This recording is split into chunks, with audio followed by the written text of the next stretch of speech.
بسم الله الرحمن الرحيم. الحمد لله رب العالمين، والصلاة والسلام على سيدنا محمد وعلى آله وصحبه أجمعين. أشكان بيان. السلام عليكم ورحمة الله وبركاته. دەستێک حەزەکەم لە خزمەت ئەو ئاەتانەی کە مامۆستای ڕێز خوێندیەوە. ئەو ئاەتانایەتی زۆر سەرنجڕاکێشم بەڕاستی، چونکە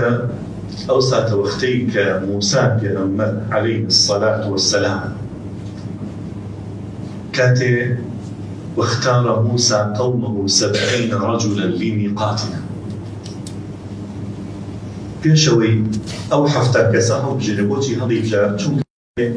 گەڕایە وەلای قەومەکەی ئەبینێ قەومەکەی اتخذوا عجلا جسدا له خوار، گوێرەکەیان داناوە و دروستیان کردوڵێن ئەمە خوای موسایە. ئەستەغفرڵڵاه. بۆیە موسا پێغەمبەر لیان تووڕێنێ. ئەو کاتان حەفتا کەس هەڵبژێرێ، زانن دەفەرمون ئەو حەفتا کەسەی کە سوژدان نەبردووە بۆ ئەو گوێرەکە هەڵیان ئەبژێرێ لەبەرەوەی بەڕۆژوو بن، اینجا خۆیان پاککەنەوە، اینجا بڕۆن بۆ کێوی توور داوای عوزر لە خوا بکەن، خوای گەورە لیان خۆش بێت. کاتێ ئەگەر ئەوێ موسا قەومەکەی بەجێڵێ، حەفتا کەسەکە بەجێڵێت، خوای گەورەش وما أعجلك عن قومك يا موسى؟ باشا بوشي فلت كرت أو شفتني فلم كل بروي طول الرازي، يعني ديداري خوا شاد بيت نزيك بيت أو الخوا ديدار بس ماني ومواجهة يكتر بينه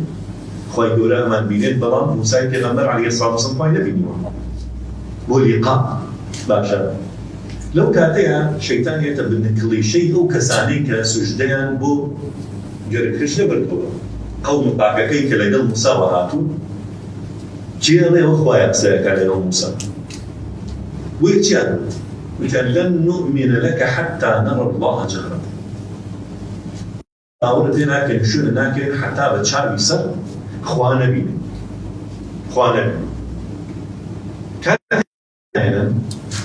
ئەو کاتە خوای گەورە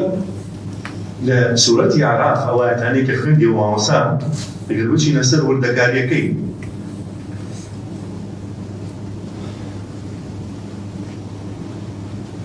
خوای گەورە ئەفەرمێ چی؟ وإذ قلتم يا موسى لن نؤمن لك حتى نرى الله جهرة فأخذتكم الصاعقة وأنتم تنظرون. هەورە تریشخەیەکی خواکەن، خوای گەورەیان سووتێنێ. بەڵام دوای ئەوە موسا پێغەمبەر ئەپارڕێتەوە کە خوای گەورە زینویان بکاتەوە. بۆی خوای گەورە فەرمێ ثم بعثناكم من بعد موتكم لعلكم تشكرون. اینجا بڕۆ دوای خوای گەورە کاتێ ئەو خەڵکە ئەسووتێنێ و زینویان ئەکاتەوە لەبەر خاتری موسا پێغەمبەر عەلەیهی السەلاة وەسسەلام. اینجا خوای گەورە باسی ڕەحمەتەکە ئەفەرمێ ورحمتي وسعت كل شيء. رحمتي من هموش تقدريتو. أي باشا بس الله مرجي دانا مرجع كان كيف أو مرجعنا سرقي جولك شوي حاضر كردو بوي كريستيانا كان شوي حاضر كردو هم كسوي حاضر كردو شوي أو رحمة به بلان بلا مرجداني تعرف الذين يتبعون الرسول النبي الأمي. أبي شوني أو نبي أمي بكون إنجا رزقارا بنا. وإلى الكوتائي آية كافر متي فالذين آمنوا به وعزروه ونصروه واتبعوا النور الذي أنزل معه فأولئك هم المفلحون. مرجدانا وبرزقار بول لروج القيامة. أبي إيمان ببيغمبر محمد المصطفى بيني صلوات ربي وسلامه عليه، أبي إيماني بيبي. فالذين آمنوا به إيمان خيبة كافينية. أبي وعزروه بكورسيكي براسي أما خالق أبي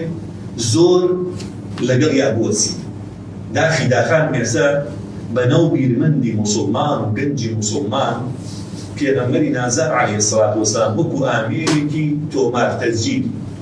حسابەکەنەڵێن پێغەمبەر قورئانی هێناوە و تەبلیغی کردو ئیتر تەواو هیچ حب و تقدیرێک و تعظیمێک لە دڵیانە بۆ پێشەوانە ماوە. خەلێلێکی گەورەی لە ئیمانە فالذین آمنوا به وعزروه ئەو عزروها ئیتر چی بیر لێکەیتەوە بە مەرجێ نەگاتە ئاستی تعظیمی خدا، تعظیمی خدا بە خودای حساب نەکەی، نەڵی کوڕی خودایە، نەگەڵ شەریکە لەگەڵ خدا، هاوبەشە لەگەڵ خدا، بەندەی خودایە بەڵام ئەبێ بە تعظیم و سێری. ئەو تعظیمە لە قورئانە تەسەوورەکەی دەنگ بەرزکردنەوەی بەسەر دەنگی پێغەمبەرە بێتە هۆکاری کوچەڵکردنەوەی کردەوەکان. ولا تجهروا له بالقول كجهر بعضكم لبعض أن تحبط أعمالكم وأنتم لا تشعرون. آخر زورة وزوجة لو برانا كهرلين قرآن يتبقى غمر هيج بس قرآن تبليغ كدو يتري واحد هيج ديور ناقري باشا بيانا لين باشا قورترين لشكر لجيهانا شو لشكريك برسيان هذا اللي وجه والله بنوا قورترين لشكر لجيهانا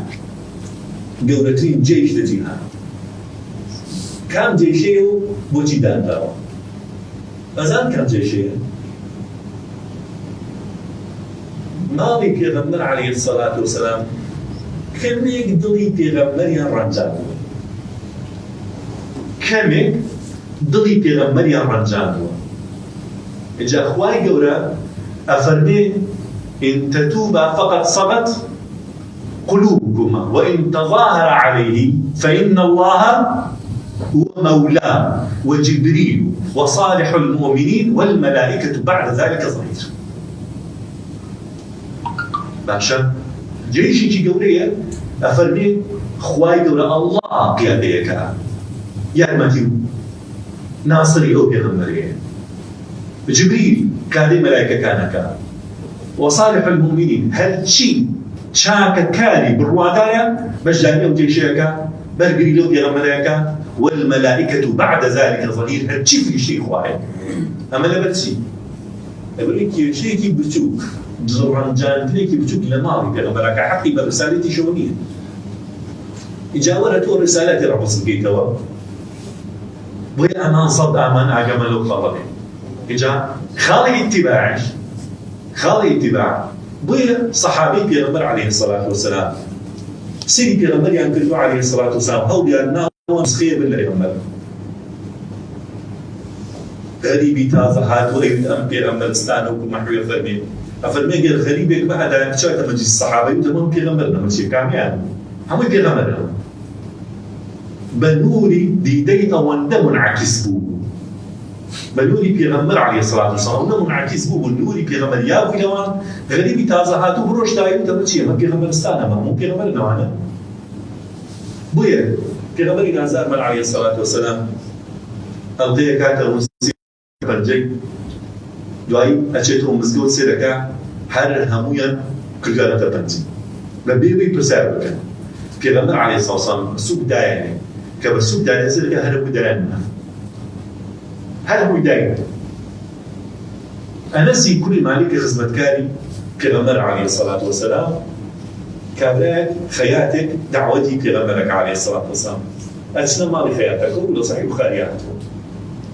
ئەنەس ئەفەرمێ من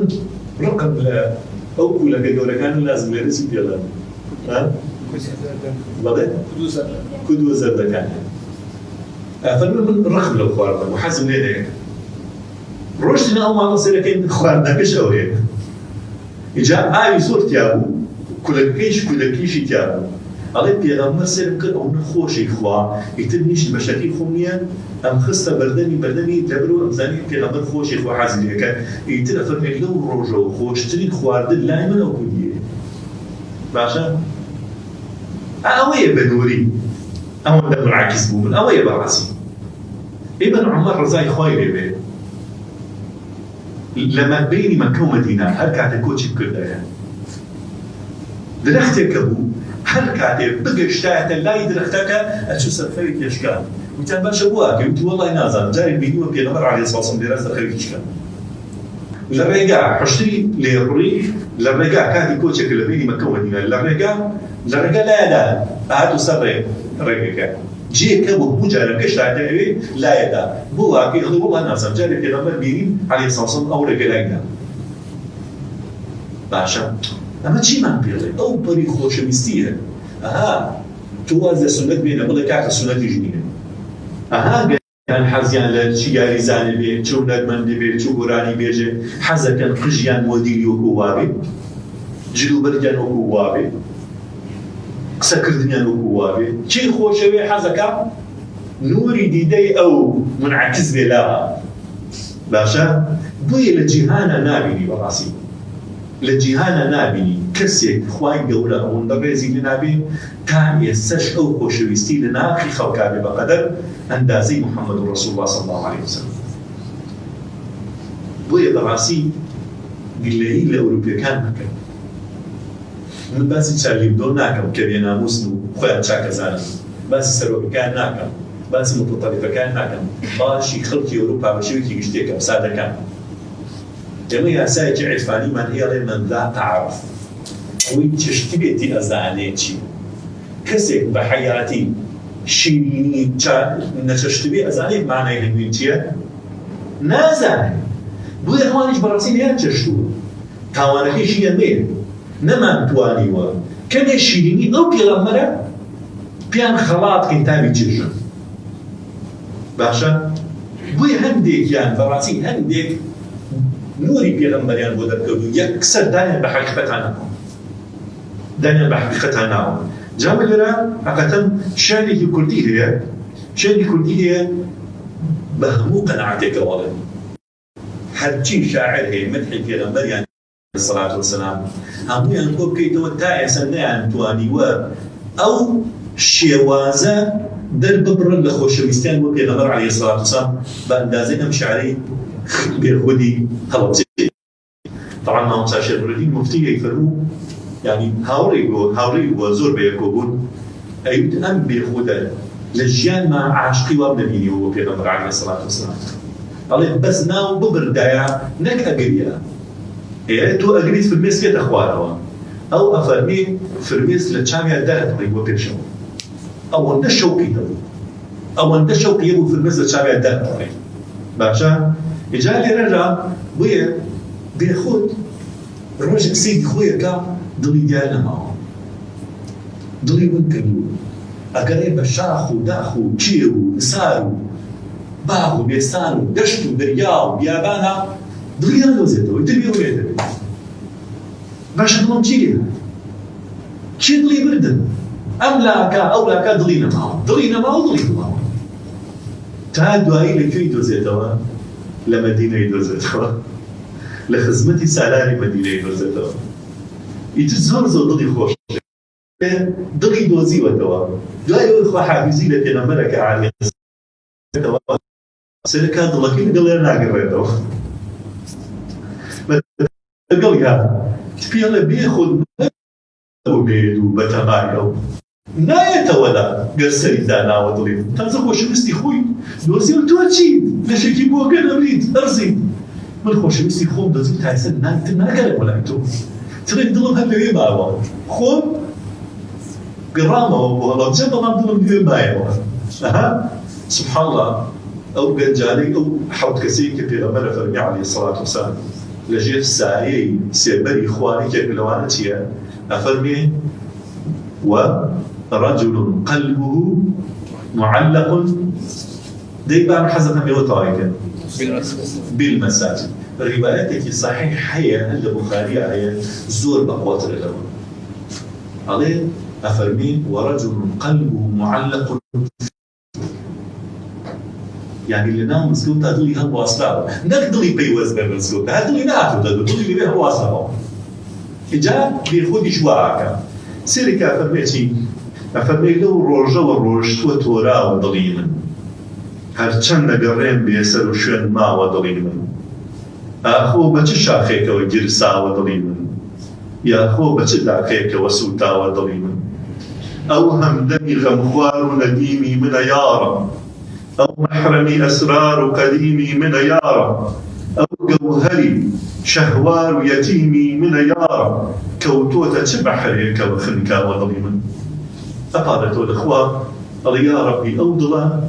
ئەسرار و نهێنەکانی منی لایە بۆ کوێ ڕۆشتووە ئەو تەنها گەوهەری منە لە چ بەحرێکا خنکاوە یا ڕەب ئەفەرمێ مەجنوونی دووری سووری چ لەیلایەکە ئاخۆ ئەڵێ بۆتە شێت و شەیدای زوڵفی چ لەیلایەک زوڵفی چ لەیلایە ئەمی شێت کرد و بردوێتی لەگەڵ خۆیان مەجنوونی دووری سووری چ لەیلایەکە ئاخۆ یا وامیقی جادووی چ عەزرایەکە ئاخۆ دیوانەی ئاهوی چ سەحرایەکە ئاخۆ دیوانەی ئاهوی چ سەحرایەکە ئاخۆ کەم چهرە پەری دیوە کە ترساوە دڵی من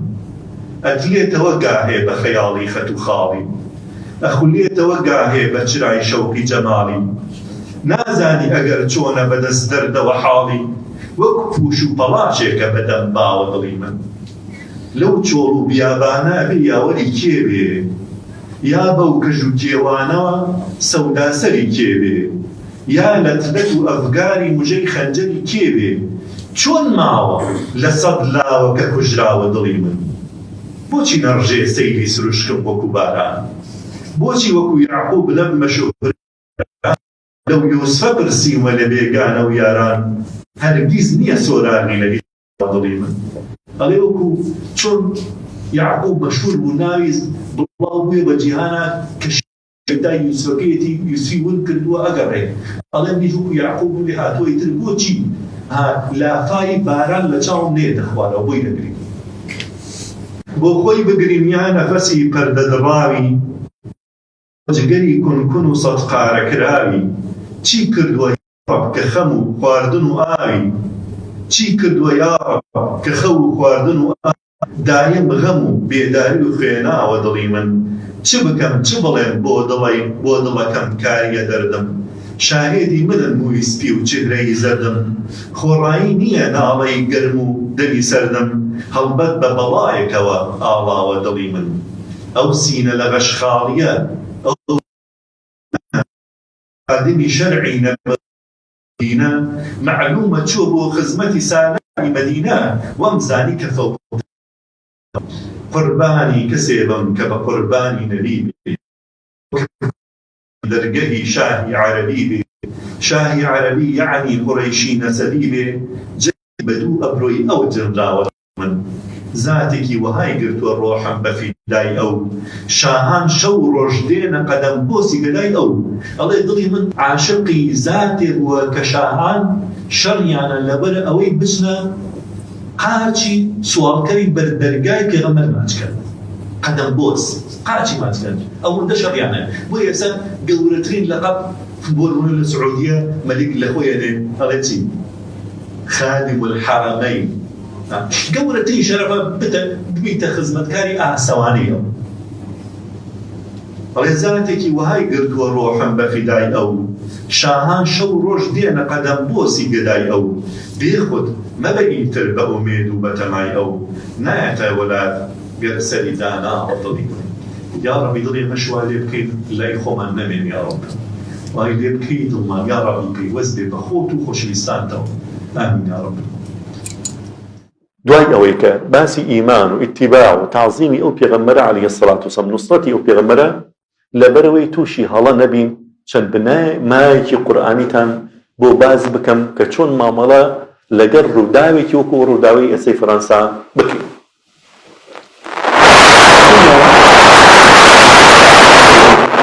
باوەڕ یەکسەر هەر لە خۆتەوە کە ABC یان ئەیبین یان ئەیخوێنیتەوە بۆیە ئەمەش بنەمایش لە سوورەتی حوجرات هاتووە کە خوای گەورە فەرمێ يا أيها الذين آمنوا إن جاءكم فاسق بنبأ فتبينوا أن تصيبوا قوما بجهالة فتصبحوا على ما فعلتم نادمين. رسالة لجيهانا هموي باوري كردوها كجنجي شيشاني ما موسايكي لسر كاريكاتيري سكايتي كردن وبيغمبر كشتوها تواو بلغ كان تشين كذب الغيلاني كذب الغيلاني بۆ لەو وڵاتی ئەوروپی و ئەمریکیە خەڵک ناکوژرێ حتا قاتلیش ناکوژرێ قاتل زیندانیەکرێ 10 ساڵ 5 ساڵ 20 ساڵ بەپێی تاوانەکەی زیندانیەکرێ کوشتن و ئیعدام نییە باشە پۆلیسی فەڕەنسی ئەو گەنجیان گرت بۆ یەکسەر کوشتیان خۆ بە چقۆیەکی پێ بوو گرتیان بە سەلامەتی گرتیان فیشێکیان نا پێیەوە کەوت اینجا گرتیان و بردیان باشە بۆ کوشتیان دوای ئێسش دوێنە بەڕاستی کارەساتێکی گەورەتر ڕووی داوە ئەوش ئەوەیە کە سێ ئافرەتێکیان سەر بڕاودوانی دیکەش کوژراون هەنێک کەسکەش برینار کراون لە کلیسای نۆتەرداما لە فەڕەنسا بۆی ئەڵەم یەکسەر باوەڕ مەکەن ئەمە دوو ئەگەری لەبەردەمایە ئەگەری ئەوەیە کە ئەمە هەر دروستکراوی فەڕەنسا خۆی بێت سیناریۆیەک بێت کە فەڕەنسا خۆی دروستی کردووە ئێمە چوو زانین یاریمان پێکەن ئیعلام و یاریمان پێکەن وەک 11 سێپتەمبەریان دروست کرد زۆر خەڵکێک باوەڕی کرد کەچی هەر خۆیان هەر لە کۆنگرێسی ئەمریکا و هەر لە ناو ئەمریکا کەسانی دیکاتنە پێشەوە وتیان درۆ دەلەسەیە هەر هەمووی دروستکراو بوو خۆمان بەرنامان بۆ داڕشت بوو بۆ 11 سێپتەمبەر ئەو بینایی برجی تیجاری عالەمی و باشە لە نیویۆرک ینی بسووتێنرێت بڕوخێنرێت بەرنامەی خۆمان بوو نازانی لەبەرەوەی نەکەیتە ژێر فشاری یاریکردنی ئەوانەوە بە عەقڵێتی ئێمە یەکسەر باوەڕ مەکە بەڵام ئەگەریش دانێ کە موسڵمان شتی وای کردوێ موسڵمان شتی واکە ئەرێ وەڵڵی موسڵمانی وایە ئێستا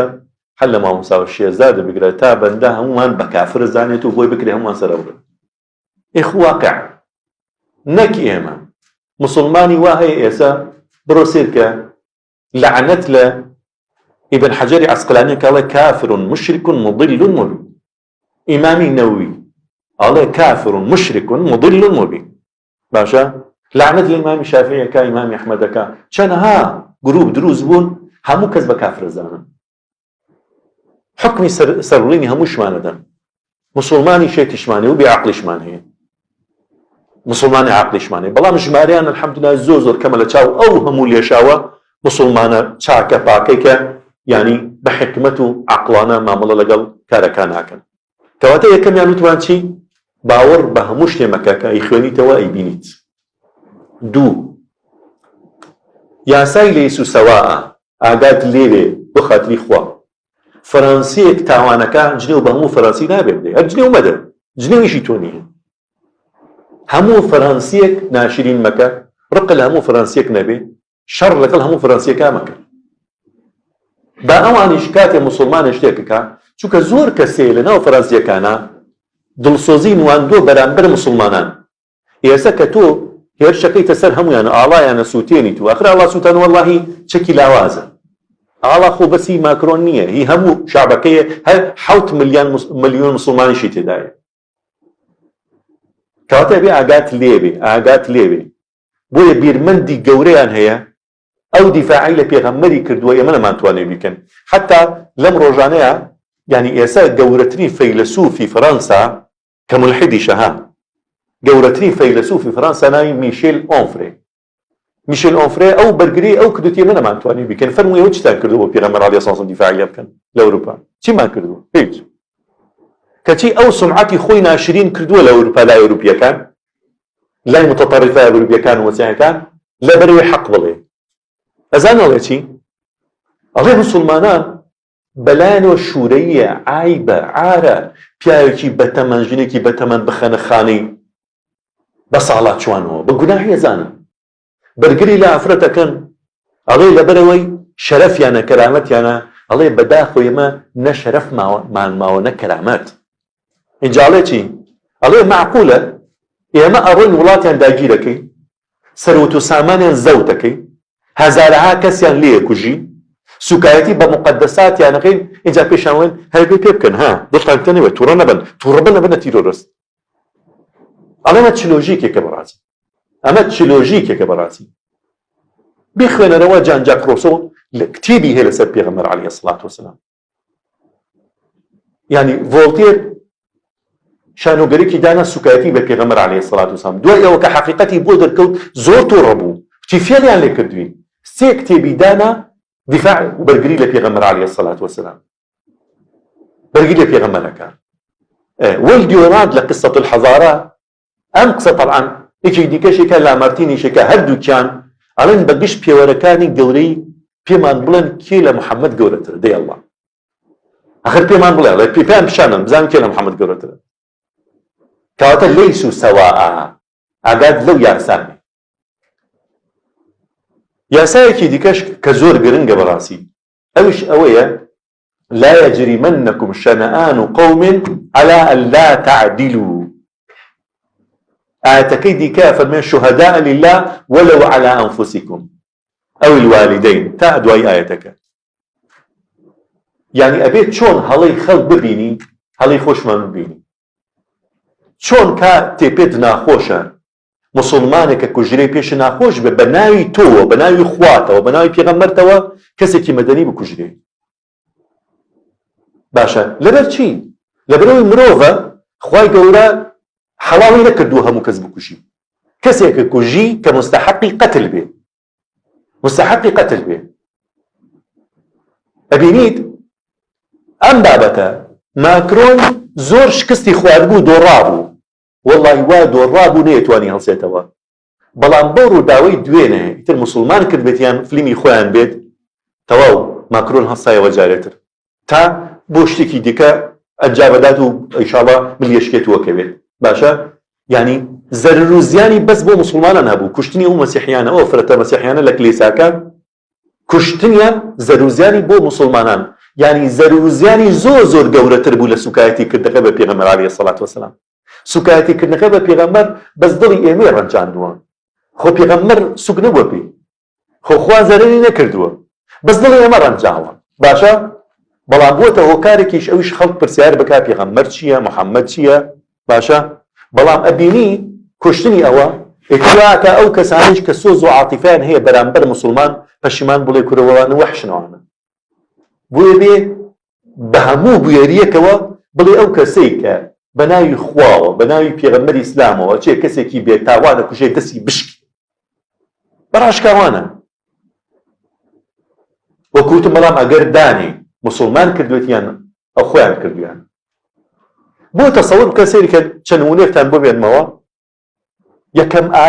ئاەتی جیهاد هاتووە لە سوورەتی حەجایە یەکەم ئاەتی جیهادە لە سوورەتی حەجایە ولولا دفع الله الناس بعضهم ببعض لهدم الصوامع وبيع وصلوات ومساجد يذكر فيها اسم الله كثيرا ئەو ئاەتە یەکەم ئاەت کە ئیزنی داوە جیهاد بکرێ فەرمێ بۆ پاراستنی کلێسای جوو کریسیانەکان و مزگەوتی موسڵمانەکان موسڵمان واجبە لەسەری بیان پارێزێ باشە بۆیە بە درێژایی مێژوو ئەو هەموو کلێسا هەبوو لە میسرە لە عێراقا لە شامە لوبنان سەیریکە لە عالەمی ئیسلامیە یەک کلێسا دەستکاری نەکراوە ماوەتەوە کوڕی سەری عێراق بکە چەند کلێسایەتی هەیە باشە کلێسا هەیە لە زەمان ئەگەڕێتەوە بۆ زەمەنی پێش ئیسلام لە میسرا ماوەتەوە تا ئێسش ئیمامی عومەر ڕزای خوای لێبێ کاتە سەردانی بەیت المەقدیسەکە لەگەڵ قەشەکە چێتە کۆنترین کلێسا و پیرۆستنی کلێسای مەسیحیەکان کلێسای قیامەت کاتی نوێژێ ئەوێ نوێژ بکات لەناو کلێسەکە نوێژ ناکە ئەچێتە دەرەوە قەشەکە پرسیاری لێکە بۆ لێرە نوێژ ناکەیت ئەفەرمێ ئەترسم موسڵمانان دوایی من بێن بڵێن عومەری کوڕی خەتاب لێرە نوێژی کردووە دوایی بێن کلێساکەتان لێ زەوت بکەن بیکەنە مزگەوت چیەوە اینجا دوایی بڕیارێکیش دەرەکا لە حەوشەکانی کرد حەوشی کلێساکان نوێژی نەکرد بڕیاری دەرکردوتی دروست نییە بۆ هیچ موسڵمانێ بێ لەناو کلێسەکە و حەوشەکەیانە بە پاساوی نوێژکردن عەزیەتی دڵی ئەوان بە بۆیە مزگەوتێکی دروست کرد بەرامبەری مزگەوتی عومەری کوڕی خەتاب تا ئێسش مزگەوتەکە ماوە لە زەمانی سەلاح الدینی ئەیوبیشا بە هەمان شێواز هەندێک کەس هاتون وتیان با بیان ڕوخێنەوە مەسیحیەکان نزانن چی زوڵمێکیان لێ کردووی فەرمووی نا دروست نییە ئێمە بیڕوخێنین خاڵێکی کۆتایی خاڵ یانی کۆتا خاڵ ئەوی شەوەیە پرسیار بکەین بۆ فەرەنسا و ئەوروپا بە شێوەیەکی گشتی بۆ لە ناوی محەممەدە ترسن بۆ لە قورئانە ترسن بۆ لە ئیسلامە ترسن خاڵ زۆرە بەڕاستی حتا کتێبێکیشان دانەوە مستەشرقێکی فەرەنسی کتێبێکی دانەوە بە ناوی پاسۆلۆجی ئیسلام نەخۆشی ئیسلام لەو کتێباڵێکی ئەڵێ ئەبێ یەک لەسەر پێنجی موسڵمانان ئیبادە بکەن جینۆساید بکەن هەمویان بکوژن یەک لەسەر پێنجیان ئەوانی دیکەش کاری قرس بسەپێرین بەسەریانە الأشغال الشاقة مەشغوڵیان کەی بەکاری قورسەوە پشوونەدەن ئەبێ کەعبە بڕوخێنین قەبری محەممەدی لە گۆڕەکە دەربێنین محەممەد دەربێنین لە قەبرەکەیە بیخەینە مۆزەخانەی لۆفەر لە فەڕەنسا ئەڵێ چونکە محەممەد لە قەبرەکەیشە وەکو عمودێکی ستونێکی کارەبایی وایە شێتی بڵاوە کاتۆ بە عەقڵی موسڵمانەکانە زۆر لێک تۆقاون لەبەر چییە؟